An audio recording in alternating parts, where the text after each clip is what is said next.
হ্যাঁ হ্যাঁ করে কি টিকটক টিকটক টিকটকে নাচানাচি করতেছে পোলাপান।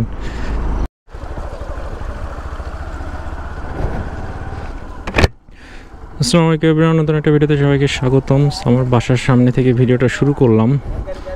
সো দেখেন, এক জায়গায় ঠিক করে আর এক জায়গায় পানি উঠে পড়ে, ঠিক আছে, এই হলো অবস্থা।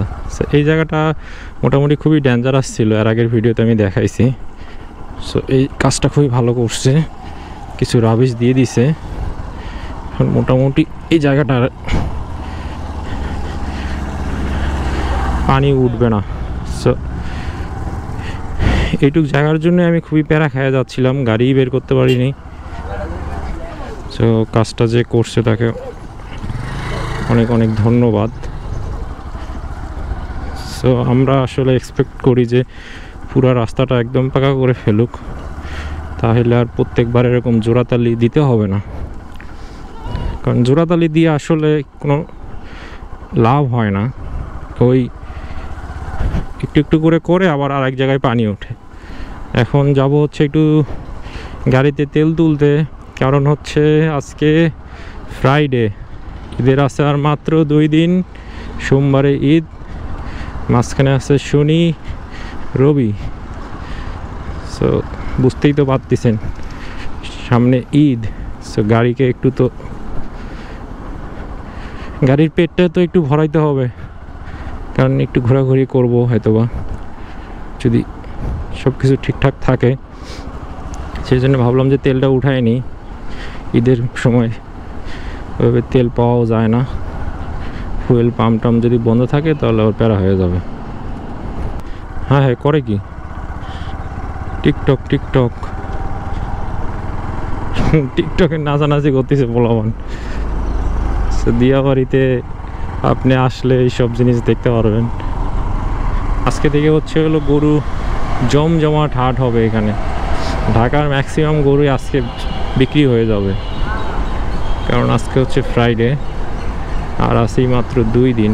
সো আজকে যদি বিক্রি না হয়, বিক্রিটা হবে কবে? আজকে বন্ধ করে দিছে রাস্তাঘাট, এই পাশ দিয়ে বন্ধ করে দিছে, কারণ গরু চলাচল করবে।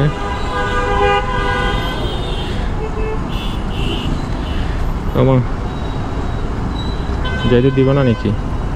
গরুর মালা টালা কত কিছু, সেই মেলার মতো অবস্থা। আর মানুষজনে ভরপুর হাট। আমি 2 দিন আগে আসছিলাম, কিছুই ছিল না। আজকে দেখুন অবস্থা, এই রে সেই কত গরু উঠছে, প্রচুর গরু। আবহাওয়াটাও সুন্দর এবং গরু বেচা কেনার জন্য পারফেক্ট। এই যে কিছু আপুরাও গরু কিনতে আসছে। এই হাটে আসলে মেয়েরাও আসতে পারে গরু কিনতে, কারণ খুবই সুন্দর একটা পরিবেশ এই হাটে। আমার কাছে সবথেকে ভালো লাগে হাটের এনভায়রনমেন্টটা, খোলামেলা জায়গা এবং মাঝখান দিয়ে একদম পিচ করা রাস্তা এবং চারপাশ দিয়ে হচ্ছে গরু। সো আপনাকে একটুও কাদা মাখা রাস্তায় হাঁটতে হবে না, একদম পাকা রাস্তা দিয়ে হাঁটবেন বা গাড়ি দিয়েও আপনি গরু কিনতে পারবেন। সেটা একটা বেস্ট, যেটা বাংলাদেশে আর কোথাও নাই। সো বেশি কথা না বলি, সামনে চলুন, পাম্পে যাই, তেলটা উঠাই। সো এই তো সামনে বেরিবাদ রোডটা দেখা যাচ্ছে। এখন আমি বেরিবাদ রোডে উঠবো।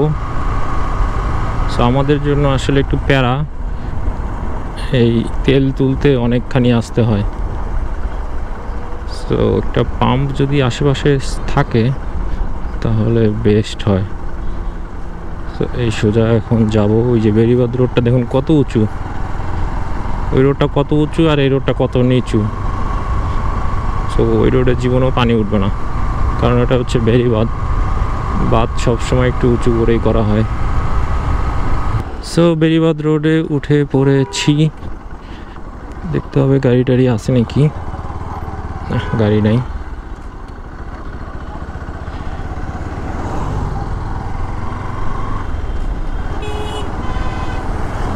তো ঈদে সবাই বাসায় যাচ্ছে, প্রচুর চাপ রোডগুলোতে। আর আমার পাম্প হচ্ছে সামনে। সে একটা ঠান্ডা বাতাস লাগতেছে।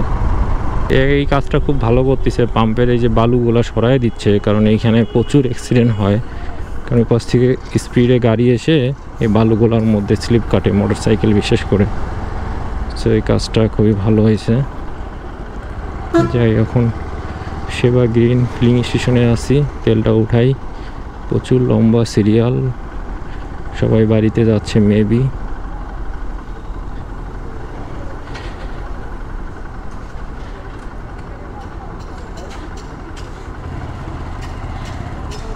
তো তেল তোলা শেষ, এখন বেরিয়ে যাচ্ছি।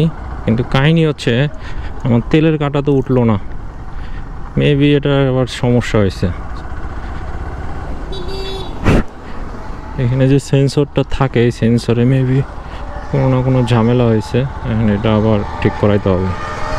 তো প্যারা শেষ নাই গাড়ির। মনে করেন যে একটা জিনিস যদি নষ্ট হয় সেইটাই খুব দরকারি হয়ে ওটা ঠিক করা, কারণ এটা ছাড়া আসলে আমি বুঝতে পারবো না যে আমার গাড়িতে তেল কতখানি আছে। সো এটা একটা সমস্যা, বিরাট সমস্যা।